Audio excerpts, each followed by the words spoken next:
Hello, and welcome to Wayland's Wisdom. Today I would like to talk to you about a concept I have come up with that I will term social pragmatism. Now I'm sure this is probably already a term for a concept that I'm not aware of, but for this video's purposes, we will pretend this is the first time that you've heard it, the first time I've heard it. So, what do I mean by social pragmatism?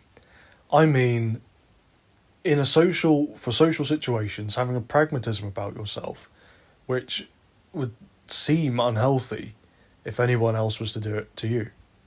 Now, an example of this is, in my life, I have always been the best, and I mean the best, at procrastination. If you want someone to procrastinate on something, I'm the guy to call. Now, I realised that this is not a good trait to have. I've known this from the age of having to do stuff. It's not a very good way to be. And people will make excuses after excuses as to why they procrastinate. I could make excuses, but ultimately I'd know that I was lying because I have always been a procrastinator. So, I wished to stop procrastinating and to stop lazing about. And how I did this was very simple.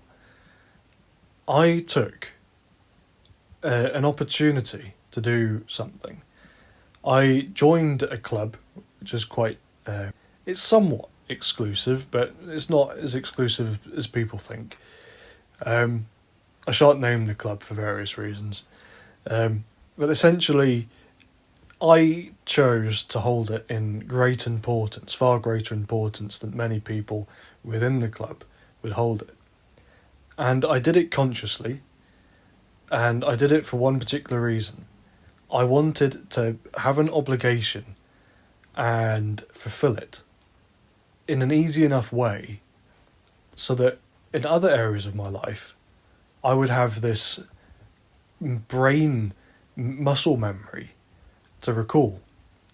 So there are things within this club which are not obligatory, which are not necessary for you to do, but are suggested that you do them. And I took it upon myself to tell myself, no, you must do this. You can't weasel out of it. And so, I endeavoured to be there on time, to be at every meeting, to be at every non-necessary meeting, and to take up positions within this club so that I could push myself.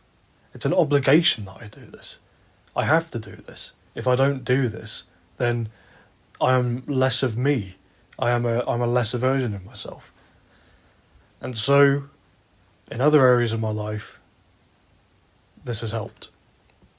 It hasn't bled over into some other areas, but with time and with practice, this will help. So this video really is meant for those who, like myself, are great procrastinators or find themselves weaseling out of things. And the idea behind social pragmatism is essentially bullying yourself into being a better person. When growing up, my father always told me I needed to have more willpower. Now, I never really knew what this meant. I knew what willpower was, but I didn't really understand how one could gain more willpower simply by willing myself to gain more willpower. But I did find myself throughout life having sudden bursts of motivation, these weird eureka moments.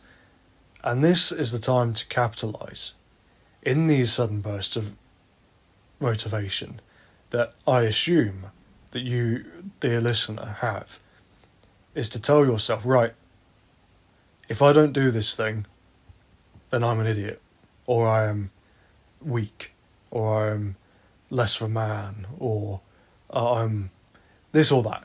You bully yourself. You shame yourself into doing it. Now, be careful when doing this that you don't end up having self-esteem issues or doing it to other people. Because this is not a path for other people. This is not something you should do for other people. This is something you should do for yourself. It can help other people, so long as they are implicitly willing.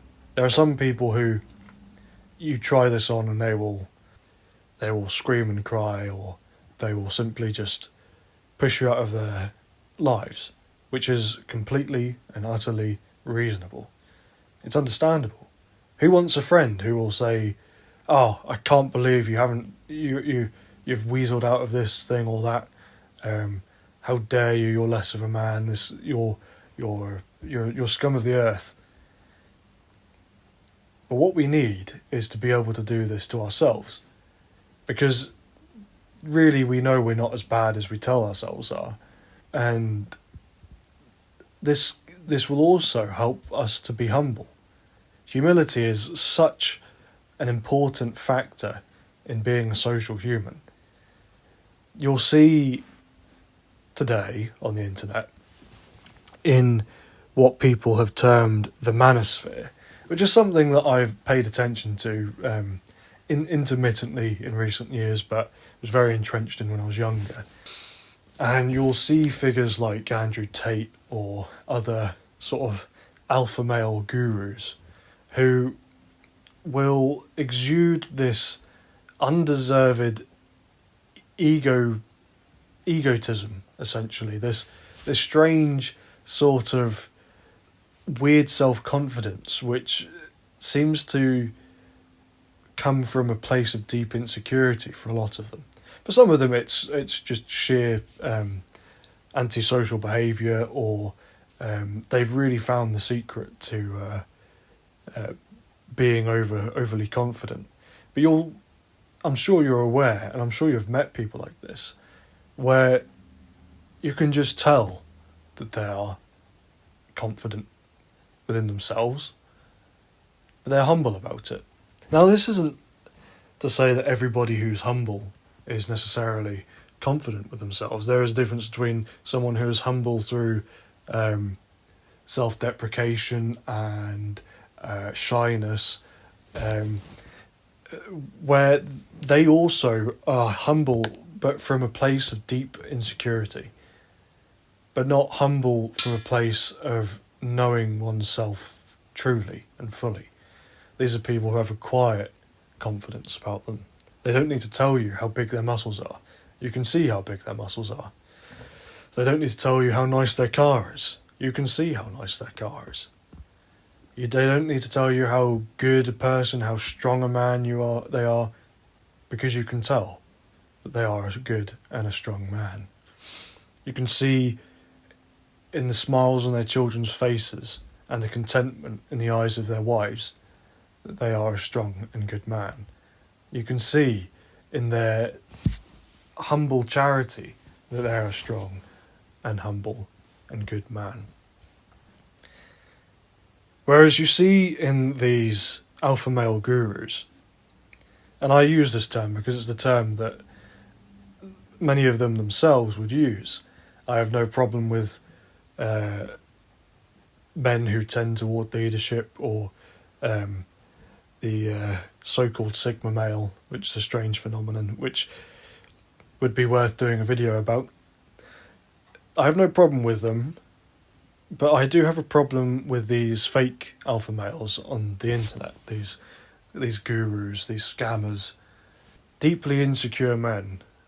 And I don't know what their insecurity is, but this is the thing to avoid. This is how you do social pragmatism wrong. How you do social pragmatism correctly is that you use it more so as a supplement or a medication, or as a temporary or one-off thing to get you to do something. You are bullying yourself in one instance to train the brain to do to become a certain way in other walks of life. It's quite a simple thing, but not everyone is able to do it, not off their own accord, which is why I'm doing the video. I wish to impart this piece of wisdom that I've gained through somewhat pure chance but also purposeful action onto you, so that we can all better ourselves and become more efficient, wiser, stronger, and much nicer to be around people than we previously were. Thank you for watching. Goodbye.